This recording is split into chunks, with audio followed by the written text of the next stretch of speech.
안녕하세요. 뜨거운 여름날이 시작되었네요. 모두들 코로나로 참아왔던 휴가를 계획하고 계시겠네요. 저는 지금 장성한 아들딸과 계곡물에 발을 담그고 있답니다. 그동안 몸과 정신이 피폐해져 있었는데 마음의 여유를 겨우 찾게 되었습니다. 그래서 마음속의 응어리를 없애고 싶은 마음에 휴가지에서 사연의 글을 쓰기 시작했네요.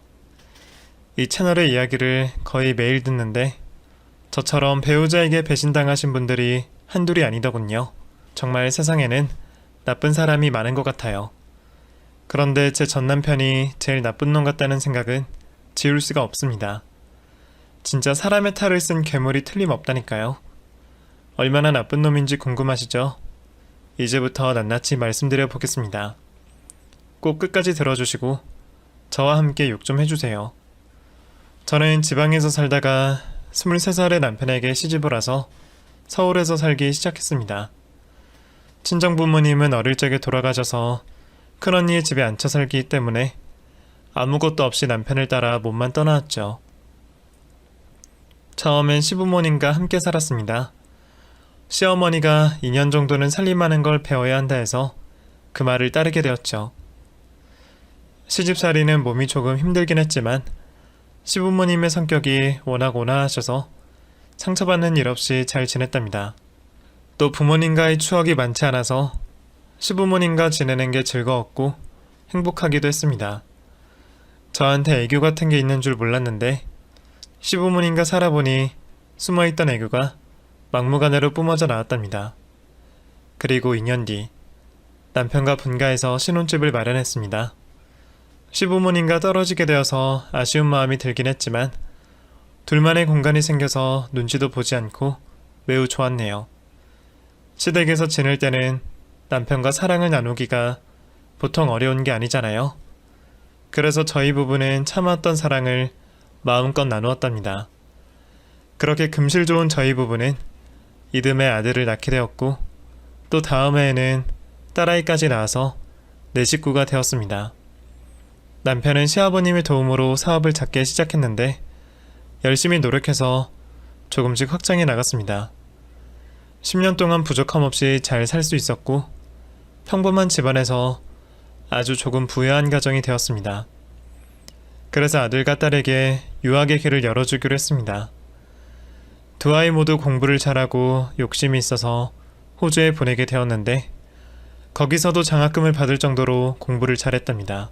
그래서 저와 남편은 걱정을 내려놓고 다시 신혼의 기분으로 돌아가 부부 생활을 하기 시작했는데 예전만큼이나 좋은 시간을 보냈습니다. 좋은 일들만 계속 있어서 이대로만 영원하면 좋겠다고 생각했는데 얼마 뒤에 시아버님이 돌아가셔서 조금 힘든 시간을 보내게 되었습니다. 남편은 자기 세상이 사라진 것 같다며 일상으로 돌아와서도 많이 괴로워했답니다. 그래도 시간이 모든 걸 해결해 주더라고요. 슬픈 감정이 언제 그랬냐는 듯 다시 웃는 날이 많아진 날들을 보냈답니다. 강산이 한 번 더 바뀌어 저와 남편은 중년의 나이로 접어들었습니다. 아무래도 나이가 차다 보니 부부관계가 적어지고 대화만 자주 하며 친구 같은 사이로 지냈답니다. 그래서일까 남편에게서 수상한 낌새가 느껴졌습니다. 퇴근하고 집에 왔는데 샤워도 하지 않고 자는 날이 들어갔고 못 보던 속옷을 빨래통에서 발견되었습니다. 저는 몇 번은 그냥 넘어가다가 확실히 알고 싶은 마음에 남편에게 묻기로 했죠. 제발 바람 피우고 있는 게 아니길 빌며 떨리는 입술로 남편에게 물어보았습니다. 당신 혹시 여자 생겼어? 요즘 수상한 것 같아? 어? 갑자기 그게 무슨 소리야? 여자라니? 아니 요즘 계속 집에서 샤워도 안 하고 자잖아. 깔끔한 사람이 그냥 잘 리는 없으니까 어디서 씻고 오는 것 같아서 말이야. 게다가 못 보던 속옷도 여러 장이던데? 제가 긴장하며 물었더니 남편은 변명이나 해명할 생각을 하지 않고 입을 다물고 가만히 있었습니다. 뭐야? 정말 바람 피우고 있던 거야? 왜 아무 말도 못해? 빨리 아니라고 대답하란 말이야. 여보, 그게 말이야. 사실은 만나는 여자가 있어. 그것도 꽤 오래됐어. 당신이 어떻게 나한테 이럴 수가 있어? 나를 두고 바람을 피운다니? 믿을 수 없어. 당신 그런 사람 아니었잖아. 여자는 나뿐이라고 매일같이 말했었잖아. 저는 그이가 거짓말이라도 하길 바랬지만 매우 솔직하게 상간녀를 어떻게 만났고 만나온 기간과 깊어진 애정도까지 자세히 말해주더라고요. 어이가 없고 뒤통수를 세게 얻어맞은 것 같은 기분이었습니다. 게다가 남편은 그동안 참아왔던 말이 있다면서 말문을 열기 시작했습니다. 내가 바람을 피운 건 잘못한 일이야. 진심으로 사과할게. 그런데 이제와 생각해보니 당신과 이혼을 하고 당당하게 그 여자를 만나는 게 맞는 것 같아. 사랑이 죄는 아니지 않아? 사랑은 교통사고랑 같은 거라고. 내 마음대로 되는 게 아니란 말이야. 그러니까 우리 그만 이혼하자. 당신 지금 뭐라고 그랬어? 나랑 이혼하자고? 바람난 여자랑 새 출발하려고 20년 넘게 아내로 지내온 나를 가차없이 버리겠다는 뜻이야? 무슨 말을 그렇게 해. 버리다니. 그냥 헤어질 때가 와서 헤어지는 것 뿐이라고. 그리고 당신도 날 남자로 보지 않고 있잖아. 우리가 같이 잠자리를 한 게 언제인지 기억이나 해? 야, 우리 결혼한 지 20년이 지났어. 부부관계가 뜸해진 건 자연스러운 거 아니야? 그런데 당신은 당장 침대에서 구를 여자가 필요해서 나와 이혼하겠다는 거야? 바람 피운다는 걸 밝힌 남편은 당당한 태도로 바뀌었습니다. 아니, 들켜버려서 잘됐다는 식으로 말을 하더라고요. 흥분하지 마. 이성적으로 생각해. 당신이 지금 나와 이혼하면 내 재산의 30%를 당신 몫이 돼. 변호사 찾아가서 물어봤더니 그 정도는 주고 이혼해야 한다더라. 당신도 그 돈으로 재밌게 살아보면 좋지 않겠어? 나 말고 다른 남자 만나는 게 재밌지 않겠냐고. 여보, 우리 이제 각자 새 인생을 살며 축하해주자. 어? 이제 보니 진작부터 이혼하려고 마음을 먹었구나. 내가 바람 피운 걸 알아차릴 때까지 기다린 거니? 네 입으로 먼저 말하기 싫어서 날 고문한 거야? 당신이 이렇게 잔인하고 무서운 사람인 줄 몰랐어. 이 나쁜 인간아. 아, 여보. 살다 보면 바람도 피우고 이혼도 할 수 있는 거지. 아이, 뭐가 그리 심각해, 어? 아까도 말했지만 당신도 다른 남자 만나서 즐겨보라고. 그럼 날 흔적도 없이 잊을 테니까 말이야. 남편과 대화를 나누는 것인지 철없는 애하고 대화를 하는 건지 도통 말이 통하지 않았습니다. 그이는 기승전 이혼을 말하며 제발 자기와 헤어져 달라고 말했답니다. 하지만 저는 그렇게 이혼을 쉽게 해주고 싶지 않았습니다. 남편이 바람을 피운 건 괘씸하고 화가 났지만 20년 넘게 가정을 지켜온 아내와 엄마의 자리를 버리고 싶지 않았습니다. 어릴 적부터 애정결핍이 심했고 꿈꾸던 가정을 어렵게 이루었는데 남편의 외도로 무너뜨리고 싶지 않았습니다. 다들 저를 바보라고 말씀하시겠지만 제 판단은 그랬답니다. 그리고 남편이 미치도록 믿긴 했지만 이 위기를 잘 넘기면 다시 예전의 모습으로 돌아올 거라 확신했습니다. 그래서 절대 이혼할 수 없다고 강하게 주장했고 빠른 시일 내로 상간녀와 정리하라고 소리쳤습니다. 하지만 그이는 이미 상간녀에게 푹 빠져 있어서 제 말을 귓등으로 듣고 매일 퇴근하고 돌아와 이혼하자고 졸라댔습니다. 누가 이기나 계속 다투는 날들을 보내며 남편과 저는 끝없는 줄다리기를 했습니다. 나중에는 남편에게 정남이가 떨어져서 얼굴만 봐도 구역질이 나올 지경이었죠. 그래도 전 이혼만큼은 허락하지 않았습니다. 남편이 상간녀와 새 출발하는 꼴을 지켜보느니 계속 더러운 불륜으로 남기는 게 낫겠다 싶었죠. 그렇게 한 달 넘게 속이 터지는 싸움을 하며 꿋꿋이 버텼습니다. 그러던 어느 날 남편이 어두운 표정으로 집으로 돌아왔습니다. 저는 속으로 드디어 상간녀와 헤어졌구나 하는 생각을 하며 말을 걸었습니다. 오늘 얼굴이 왜 그래? 당신 애인한테 차 얘기라도 한 거야? 여보, 할 말 있어. 잠깐 앉아봐. 이혼 이야기라면 꺼내지도 마. 난 당신 좋으라고 쉽게 이혼 못해줘. 그게 아니라 어머니 이야기야. 지금 몸이 많이 안 좋으시네. 거동까지 불편해서 혼자 식사하는커녕 화장실도 못 가시고 있어. 간병인을 쓰고 있긴 한데 아무래도 남이라서 그런지 많이 불편하신 것 같아. 뭐라고? 어머님 몸이 안 좋다니? 한 달 전까지 건강하셨잖아. 그때 나랑 산책도 하고 그랬는데 갑자기 건강이 쇠약해지셨다고? 당신 말대로 건강하시고 아프신 곳이 없었지. 그런데 당뇨가 더 심해지셔서 합병증까지 오셨어. 온몸이 아프신 데다가 발까지 퉁퉁 부어서 걷지도 못하신다고. 여기서 더 악화되면 큰일이야. 뭐야? 그 정도로 안 좋아지셨어? 어머님 어떡해?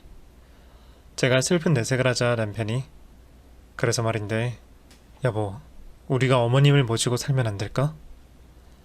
대신 내가 생활비를 2배로 올려주고 간병비도 따로 줄게. 사실 어머니가 당신을 많이 찾으셔. 간병인 대신 당신이 곁에 있기를 바라시는 것 같아. 게다가 내가 혼자 본가에 가면 왜 혼자 왔냐고 서운해 하시더라고. 당신과 정이 많이 들어서 그런지 자주 당신 얘기를 많이 해. 당신이 좀 힘들겠지만 어머니를 모셔주면 안 될까? 내가 이렇게 부탁할게. 라고 말을 하더라고요. 엊그제까지 이혼하자고 노래를 부르던 남편이 시어머니가 아프시다고 하니 이제야 정신을 차렸나 싶었습니다. 그래서 저는 지금 그깟 돈이 중요해?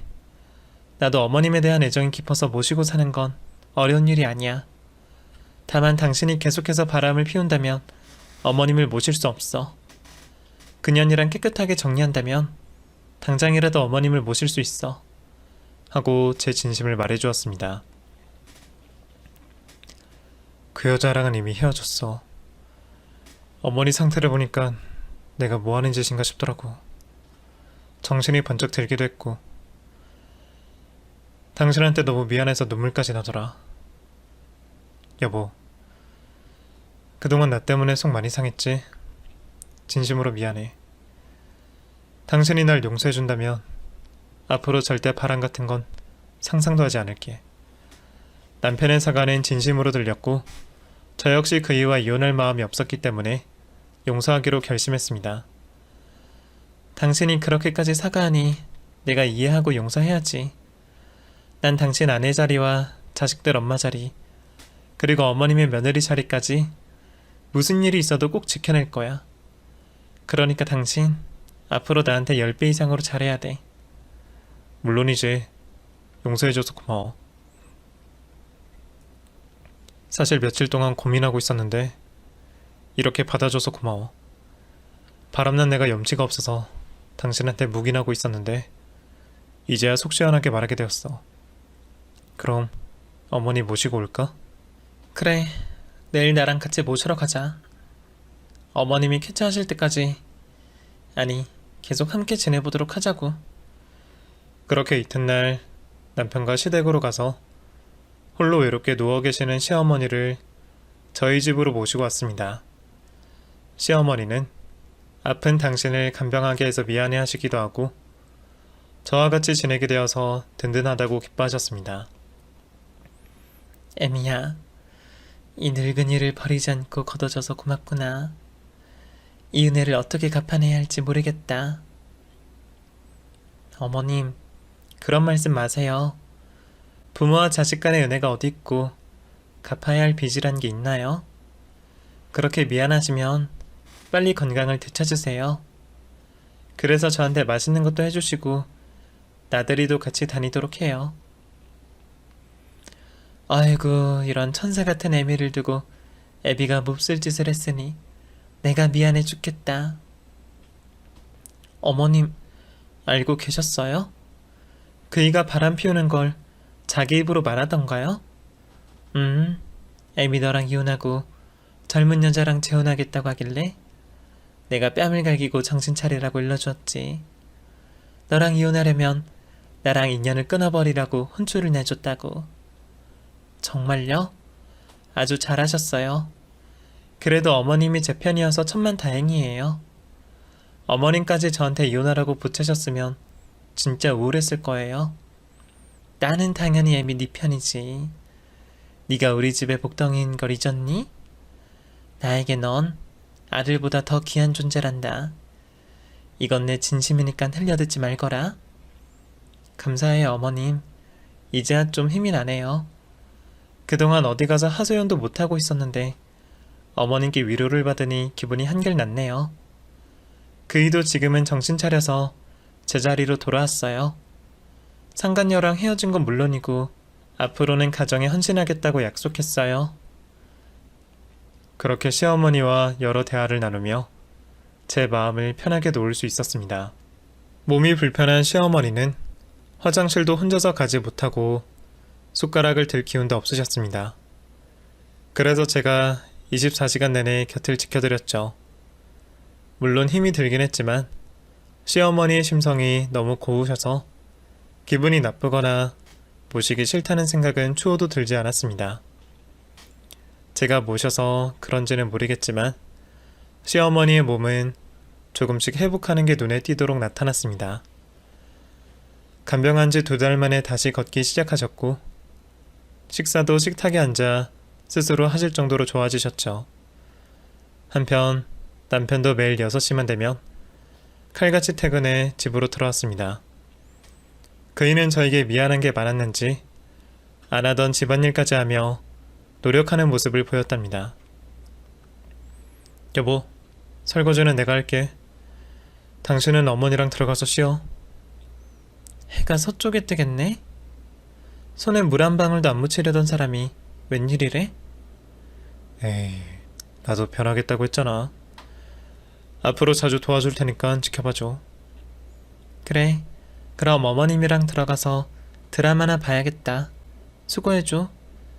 비록 바람을 피우는 큰 잘못을 했지만 진심으로 뉘우치는 것 같아 제 마음이 쉽게 가라앉았습니다. 그렇게 시어머니의 건강은 계속 좋아지셨고 남편의 사업도 더 크게 확장하게 되었습니다. 얼마나 일이 잘 되던지 사무실을 2배나 넓은 곳으로 옮기고 직원도 10명이나 더 고용했답니다.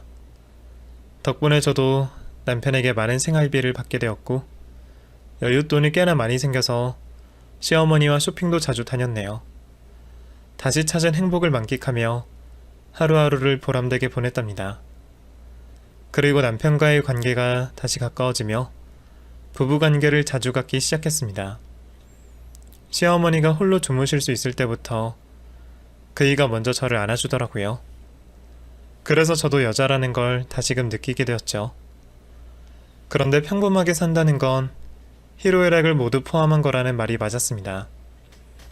항상 좋을 것만 같고 기쁠 것만 같던 저희 가정에 믿을 수 없는 큰 시련이 닥치고 말았습니다. 일요일 아침 식사를 마치고 방에 들어가신 시어머니가 조용히 텔레비전을 보고 계셨습니다. 워낙 조용한 분이셔서 인기척이 없는 게 이상하지 않았는데 그날은 왠지 느낌이 이상했습니다. 저는 물을 한 잔 떠서 시어머니 방문을 노크하고 들어갔습니다. 어머님 주무세요? 낮잠은 거의 주무시지 않던 시어머니가 눈을 꼭 감고 계셨죠. 그런데 아무리 봐도 시어머니가 심상치 않았습니다. 그래서 팔을 흔들며 시어머니를 깨워봤습니다. 어머님! 시어머니는 끝까지 눈을 뜨지 않으셨습니다. 떨리는 마음으로 시어머니 코에 손을 가져다 댔는데 숨결이 하나도 느껴지지 않더라고요. 너무 놀라고 무서웠던 저는 비명을 질렀고 남편이 곧장 시어머니 방으로 뛰어 들어왔습니다. 왜 그래? 무슨 일이야? 여보, 어머님이 돌아가신 것 같아. 어떡해? 그이는 시어머니의 맥박을 확인하더니 길게 한숨을 내쉬며 눈물을 터뜨렸습니다. 어머니, 이렇게 가시면 어떡해요? 이제 건강해지시기 시작했는데 뭐가 그리 급해서 떠나신 거예요? 이제 겨우 아들 노릇을 하려고 했는데 이런 식으로 떠나시는 게 어딨냐고요? 우리 어머님 어떡해? 아직 세상 구경을 더 하고 싶어 하셨는데 그리고 손주들 시집장가 가는 거 다 보고 싶다고 하셨는데 말이야. 저와 남편은 한참 동안 목 놓아 울었고 겨우 진정이 되자 119와 112에 신고를 했답니다. 20분 정도의 시간이 지나자 과학수사대가 와서 시어머니의 죽음을 확인했습니다. 타살의 흔적이 있는지 살펴보는 것 같더라고요. 그리고 경찰관들이 저와 남편을 분리해서 시어머니의 평소 건강 상태나 지병에 대해 물었습니다. 며느님은 시어머님과 특별한 갈등 같은 게 없으셨나요? 네, 저희 고부 사이는 매우 좋았어요. 어머님이 저를 친딸처럼 대해주셔서 사이가 돈독했죠. 그렇군요. 그리고 시어머니 앓고 계신 질병은 따로 있으셨나요? 당뇨가 있으셨어요. 저희 집에 오시기 전에 합병증이 심하셔서 거동이 불편하셨는데 제가 모시고 나서부터는 정상적인 활동이 가능해지셨어요. 이렇게 갑자기 심장마비로 떠나실 거라고는 상상도 못했습니다. 아무래도 연세가 있으시고 지병을 앓고 계셔서 돌아가신 것 같네요. 더 조사할 게 없을 것 같군요. 네, 수고하셨습니다. 저는 소파에 잠시 앉아 마음을 추스르며 남편의 조사가 끝나길 기다렸습니다. 그런데 남편을 조사하던 경찰관이 저에게 다가와 질문을 하더군요. 아주 끔찍한 질문을 말이죠. 며느님, 듣자니 돌아가신 고인과 사이가 매우 안 좋으셨다고요? 매일 고인께 화를 내고 욕설을 하셨다는데 사실입니까? 이게 무슨 소리인지 이해가 되지 않아 남편의 얼굴을 봤더니 그이가 인상을 찌푸리며 저에게 손가락질을 했습니다. 야, 이 여편네야. 이제야 마음이 편해? 어머니가 돌아가셨으니 신이 나냐고. 그동안 내 어머니에게 쌍욕과 막말로 그렇게 괴롭히더니 속이 시원하냐 말이야. 여보, 갑자기 왜 그래? 내가 어머님을 괴롭히다니? 도대체 무슨 소리를 하는 거야? 형사님들, 저 여자가 내 어머니를 정서적으로 학대를 했습니다. 매를 들지만 않았지 온갖 상처되는 말을 짓거려서 어머님을 힘들겠다고요. 내가 진작에 저 여자를 내쫓았어야 했는데 그놈의 정이 뭔지 나도 더 이상 못 참아. 당신 같은 악마를 감싸줄 일은 없으니 괜한 기대하지 말라고. 당신은 이제 천벌을 받아야 해. 그이는 180도 다른 얼굴과 말투 그리고 몸짓과 손짓으로 저에게 분노했습니다. 제가 시어머니를 괴롭혔다는 말도 안 되는 소리를 하면서 말이죠. 형사들은 남편의 주장만 듣고 저에게 수갑을 채웠습니다. 형사님, 아니에요. 지금 제 남편이 거짓말하는 거라고요. 저는 시어머니를 괴롭히기는커녕 최선을 다해 간병했다고요. 이러지 마세요. 가만히 계세요. 남편분의 진술로 당신을 정서적 학대치사죄로 체포합니다. 억울하시면 경찰서 가서 하세요. 그리고 미란다 원칙을 고지하고 저를 집에서 데리고 나갔습니다. 시어머니가 돌아가셔서 황망했는데 남편이 한 행동이 황당해서 슬픔을 잊어버리고 겁을 먹고 경찰들에게 끌려 나갔습니다. 경찰차 안에서 남편이 왜 그런 누명을 씌웠는지 생각을 해봤는데 아무리 머리를 짜내어봐도 도통 이유를 모르겠더라고요. 시어머니가 돌아가신 충격에 헛소리를 한 것이라는 판단이 들었습니다. 이윽고 경찰서에 들어가 형사들과 마주 앉아 조사를 받기 시작했습니다. 그들은 저에게 시어머니를 정서적 학대자라고 제명을 읊어주며 죄를 시인하느냐고 물었습니다. 아니요. 제가 왜 어머님을 괴롭혔겠어요. 저는 그런 사람도 아니고 시어머님과 사이가 좋아서 더더욱 그런 짓을 할 리가 없다고요. 아무래도 제 남편이 충격을 받아 헛소리를 한 것 같아요. 지금 다시 남편을 불러서 물어보세요. 분명 제정신이 아니었다고 말할 겁니다. 이것 보세요. 여기서 남편 이야기는 하지 마세요. 당신과 시어머니 두 사람 사이만 진술하면 됩니다. 묻는 말에만 대답하면 된다고요. 저는 형사의 말에 겁에 질려 식은땀과 눈물을 흘리며 조사를 받았습니다. 저는 진실을 말했지만 형사들은 믿는 눈치가 아니었습니다. 새벽 시간이 될 때까지 같은 질문을 반복하며 저를 지치게 만들었답니다. 형사님들, 이제 그만하세요. 제가 아니라고 하는데 왜 제 말을 믿어주지 않는 거예요? 절차가 이렇습니다. 힘들어도 조사를 끝까지 받으셔야 한다고요.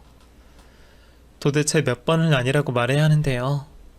제 말을 언제쯤 믿어주실 거예요? 형사들은 매우 침착한 태도로 저를 응시했고 끝까지 저를 물고 놓아주지 않았답니다. 한참의 시간이 지나자 형사들은 한술 더 떠서 거짓말 탐지기를 하자고 하더군요. 저는 힘이 들긴 하지만 진실을 밝히려면 뭐든지 하고 싶어서 거짓말 탐지기 조사에 응했습니다. 제 손등과 몸 여기저기에 무언가를 부착하고 형사가 같은 질문을 시작했습니다. 당연히 저야 당당하게 시어머니께 욕을 하거나 막말을 하며 정서적으로 학대한 적이 단 한 번도 없다고 대답했죠. 그런데 거짓말 탐지기는 제가 하는 모든 말이 거짓말이라고 표시됐습니다. 보셨죠? 계속 거짓말하고 있다고 결과가 나오지 않습니까? 에? 순순히 인정하시고 고인에게 용서를 빌고 죗값을 받으세요. 아니에요. 그럴 리가 없어요. 제가 지금 심적으로 너무 무섭고 떨려서 잘못 나온 거예요. 그리고 형사님들이 저를 몇 시간 동안 조사를 해서 진을 빠지게 만들었잖아요. 내일 다시 해봐요. 잠을 자고 긴장을 풀고 하면 정확한 결과가 나올 겁니다. 범죄자들은 원래 다 그렇게 말해요. 에? 거짓말 탐지기가 잘못됐다. 내일 다시 해보자 하면서 시간을 번다고요. 그런데 과학은 거짓말을 하지 않아요. 당신의 모든 진술이 거짓으로 나왔으니 영장 발부를 할 겁니다. 말도 안 돼. 저를 감옥에 보내겠다고요? 아무 잘못도 하지 않은 사람을 이렇게 대하는 게 말이 안 돼요. 안 되겠어요.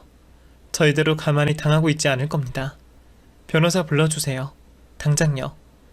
그리고 저는 묵비권을 행사하고 변호사가 오길 기다렸습니다. 다음날 아침이 되어서야 변호사가 왔는데 저와 마주하자 선임 비용부터 말하더군요. 가족한테 연락해서 이 계좌로 돈을 붙이라고 하세요. 그럼 제가 이유선 씨의 변호사로 선임이 되는 겁니다. 하지만 저에게 가족이라고는 해외에 있는 자식들과 저에게 누명을 씌운 남편뿐이었습니다. 당장 돈을 입금할 수 있는 가족이 없던 거죠. 변호사님, 일단 제 변호부터 해주시고 나중에 지불하면 안 될까요? 죄송합니다. 그건 어렵겠네요. 그럼 저는 이만 가볼 테니 다른 변호사를 불러달라고 하세요. 네? 이대로 가신다고요? 변호사님, 제발 그냥 가지 마세요. 아니면 국선 변호사를 불러달라고 하세요. 아무쪼록 사건이 잘 해결되시길 바랍니다. 그렇게 냉정하고 차갑게 말하고는 뒤도 돌아보지 않고 떠났습니다. 제가 살면서 경찰서를 처음 와봤으니 이런 상황이 매우 당황스럽고 난감하기만 했네요. 그래서 급한 대로 국선 변호사를 신청해서 만났는데 정확히 5분 만에 자리를 뜨더군요. 사건 일지를 보더니 거짓말 탐지기 조사 결과를 확인하며 고개를 흔들었답니다. 이우선 씨, 아무래도 죄를 인정하시고 용서를 비시는 게 어떨까요? 형량을 낮추려면 그 편이 낫습니다. 이봐요 변호사님, 제 이야기는 듣지도 않고 그 종이 쪼가리만 보고 판단하는 건가요? 들어봤자 억울하다고 말씀하실 게 뻔하니까요. 증인이 있기 때문에 진흙탕 싸움이 될 겁니다. 저는 억장이 무너질 것만 같았습니다. 하나같이 제 말은 아무도 들어주지 않고 시어머니를 괴롭힌 못된 며느리로 보고 있었으니까요. 저는 유치장에서 오열하며 억울함을 계속 토로했습니다. 하지만 제 말에 귀를 기울여주는 사람은 한 명도 없었네요. 결국 구치소로 들어가 구속조사를 받으며 재판을 기다리게 되었습니다. 제수복을 입는 것만으로도 얼마나 수치스럽던지 온몸에 소름이 돋더라고요. 게다가 한 방을 세게 된 여자들은 하나같이 거칠고 무서워서 말 한마디를 하지 못하고 구석에 쭈그려 앉아만 있었습니다. 그리고 이튿날 면회 신청이 왔다며 교도관이 저를 면회실로 데려갔습니다.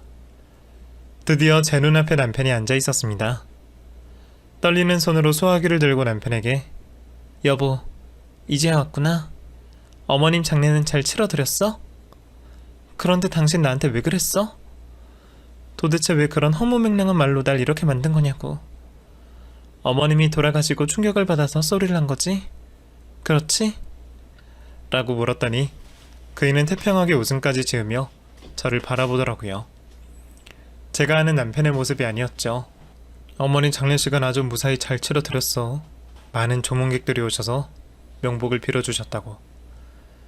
그러니까 돌아가신 어머니 걱정은 그만하도록 해. 그나저나 그 안은 지낼만해? 며칠 안 됐는데 얼굴이 많이 야인 것 같다. 밥이 제대로 안 나오나? 응? 내가 듣기로는 옷도 입혀주고 밥도 주고 잠도 제대로 채워준다고 하던데. 내 질문에 대답해. 왜 허위 진술을 해서 날 감옥에 넣었냐고. 그거야 때가 와서 그런 거지. 이혼해야 할 때가 말이야. 이제 어머니도 돌아가셨으니 더 이상 당신과 내가 같이 살 이유가 없잖아. 안 그래? 그러니까 그 전에 내가 이혼하자고 졸라댔을 때 떠났으면 이런 꼴을 보이지 않았을 거 아니야. 어머니가 하도 당신을 찾아서 어쩔 수 없이 이혼을 잠시 접어둔 거라고. 뭐라고? 그럼 그동안 어머니 때문에 연기한 거였어? 당연하지. 내가 뭐가 아쉬워서 당신이랑 계속 살고 싶어 하겠어? 나 잘나가는 사업가라 여자들이 알아서 꼬이는데 말이야. 지금 만나는 여자는 그중 최고로 예쁘고 젊은 여자야. 미스 코리아 뺨치게 생겼다니까. 내가 뭐 사진이라도 보여줄까? 뭐? 지금 그걸 말이라고 해? 그리고 이혼을 하고 싶으면 이혼만 하면 되지. 왜 날 이 시궁창에 쳐넣은 거야? 순순히 이혼해줄 테니까 날 당장 여기서 꺼내줘. 미안하지만 그건 곤란해. 당신도 알다시피 내 사업이 많이 번창했잖아. 우리가 합의 이혼을 하면 재산의 30%를 줘야 한다고. 생각해보니까 그 큰 돈을 당신한테 주는 게 너무 아깝더라고. 그런데 당신이 감옥에 있으면 위자료 한 푼도 주지 않고 이혼이 가능하더라고. 시어머니를 학대한 아내에게 위자료를 주라고 선고하는 판사는 세상 어디에도 없잖아. 어쩌겠어. 이게 팔자다 생각하고 그 안에서 몇 년 살아봐. 응? 감옥도 사람 사는 데라 별로 힘들지 않을 거야. 그럼 난 새장가 가서 새 마누라랑 잘 살아보도록 할게. 남편의 저희를 알게 되자 분노의 눈물이 흘렀습니다. 당신이 그러고도 사람이야? 당신한테 시집와서 평생 헌신한 아내에게 이런 짓을 할 수 있냐고. 아이, 너무 뭐라 하지 마. 어? 나중에 출소해서 새로 시작하면 되잖아. 내가 위자료는 못 줘도 영치금은 가끔 넣어줄 테니까 맛있는 거 많이 사 먹어. 응? 그럼 난 이만 갈게.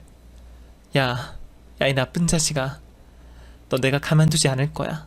하늘에 있는 어머님도 당신에게 천벌을 내릴 거라고. 남편은 비소를 보이며 면회실에서 나갔고 저는 허망한 심정으로 다시 감옥으로 돌아갔습니다. 저는 어떻게든 무죄를 입증해야겠다는 생각만 하며 머리를 짜내어 봤습니다. 그런데 저를 도와줄 사람이 아무도 없는 것 같아 무척이나 괴로웠습니다. 지푸라기라도 잡는 심정으로 생각에 꼬리를 물고 여러 사람을 떠올리다가 저를 도와줄 사람을 알게 되었습니다. 이튿날 국선 변호사와 접견을 하게 되었는데 저는 그 사람에게 별말은 하지 않고 전화 한 통만 쓰게 해달라고 부탁했습니다. 변호사는 원래 안 되지만 핸드폰을 넘겨주며 빨리 통화하라고 했습니다. 그래서 전 저를 도와줄 유일한 사람에게 전화를 걸었고 다행히 연결되었습니다. 엄마, 왜 그동안 통화가 안 됐어요? 현진아, 잘 있었니? 별일 없지? 네, 저랑 현경이는 잘 있어요. 그런데 엄마한테 무슨 일이 있는 거예요? 아버지한테 전화하니까 엄마가 여행 중이라고만 말씀하셔서 걱정하고 있었어요. 내가 여행을 갔다고? 네 아빠 정말 무서운 사람이구나. 엄마는 지금 감옥에 있어. 네? 감옥이라니 그게 무슨 말씀이세요? 저는 자식들에게 이런 모습을 보이기 싫어 말하지 않으려고 했는데 유일하게 절 도와줄 사람이 아들, 딸 말고는 생각나지 않아서 제 소식을 전했답니다. 그동안 있었던 일을 아들에게 충분히 설명해 주었습니다. 하나도 빠짐없이 낱낱이 말이죠. 그러자 아들은 경악하는 목소리를 내며 당장 한국으로 돌아오겠다고 일렀답니다. 그제야 실낱 같은 희망이 곧 생길 거라 확신했고 저의 무고함을 만천하에 드러낼 수 있겠다고 생각했죠. 아들, 딸은 그날 비행기표를 구해서 다음날 한국에 들어왔답니다. 가장 먼저 대형 로펌의 변호사를 선임해서 저를 찾아왔습니다. 엄마, 우리 왔어요. 정말 아버지가 이러신 거예요? 그래, 네 아빠라는 작자가 엄마를 파렴치한으로 만들어서 감옥에 넣었다. 너희들에게 미안하다만 다른 데 도움 청할 곳이 없었어. 잘하셨어요. 당연히 자식인 우리가 해결해야죠. 엄마 걱정 마세요. 지금 모셔온 변호사님이 엄마를 도와주실 거예요. 다행히 변호사는 제 이야기에 귀를 기울여 주었고, 제가 처한 억울한 상황을 보고 어이가 없다며 무죄는 당연하고 무고죄로 남편을 고소하겠다고 하더군요. 또 불륜이 원인이었다는 것도 밝혀내서 본때를 보여주겠다고 일렀답니다. 그제야 제 마음이 안정되었고 지옥 같은 감옥 생활을 끝낼 수 있겠다고 느꼈습니다. 저에 대한 재판은 며칠 뒤 열렸고 변호사의 변호로 무죄를 받고 구치소에서 나올 수 있게 되었습니다.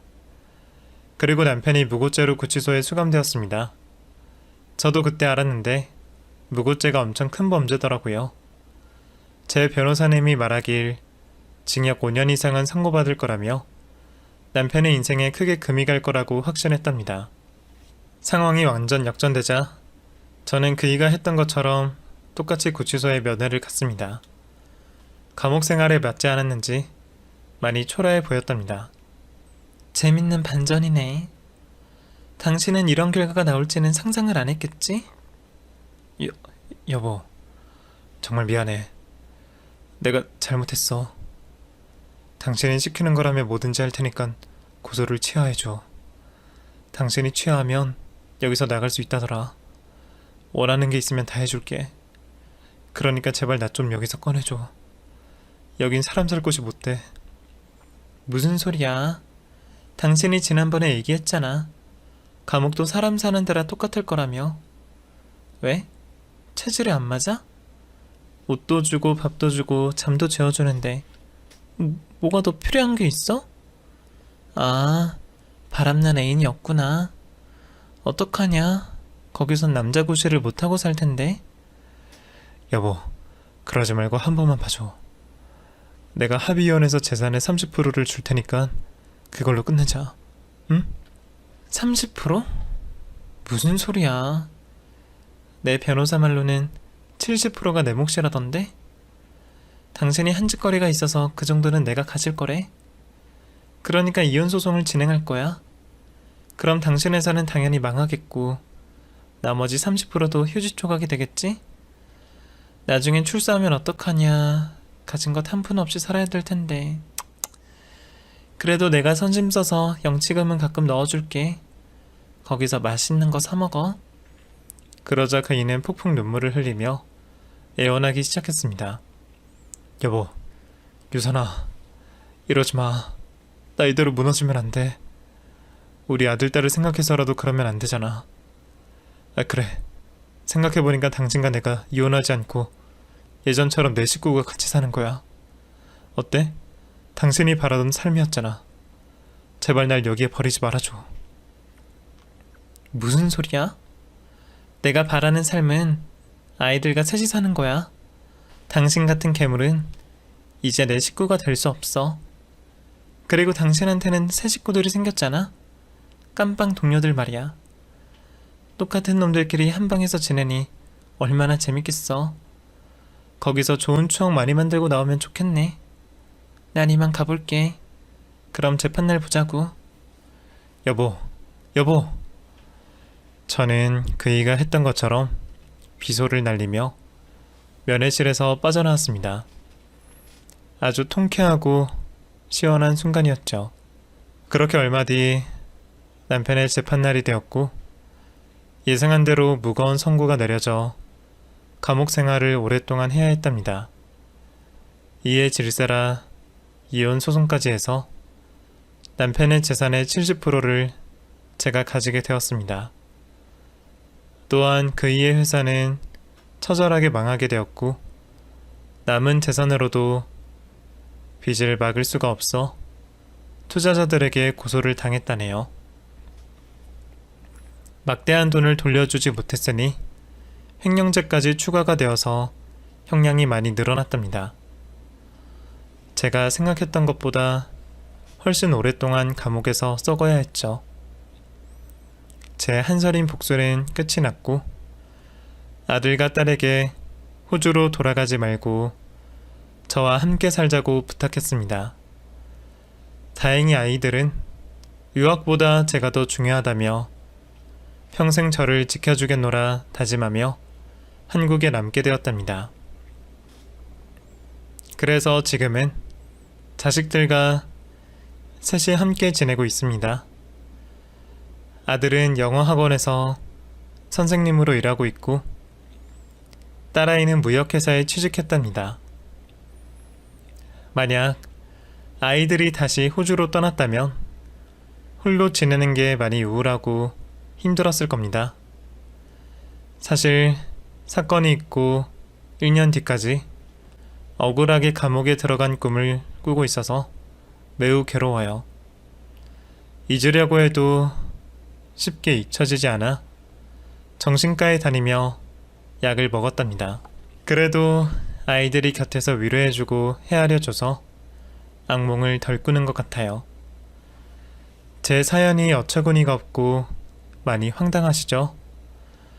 남편에게 이런 식으로 배신을 당하신 분들이 계실지 모르겠네요. 귀신보다 사람이 무섭다는 말을 제 남편을 두고 하는 말이라는 걸 뼈저리게 느끼기도 합니다. 현재 전 남편은 지방의 한 교도소에서 복역 중입니다. 지은 제가 꽤나 크니 오랜 시간을 거기서 보낼 겁니다. 제 사연은 여기까지입니다. 앞으로 얼마가 걸릴지는 모르겠지만 악몽에서 빨리 벗어나고 싶네요. 여러분들의 응원과 위로가 있으면 더 빨리 벗어날 것 같습니다. 그럼 안녕히 계세요. 사연 들어주셔서 감사합니다.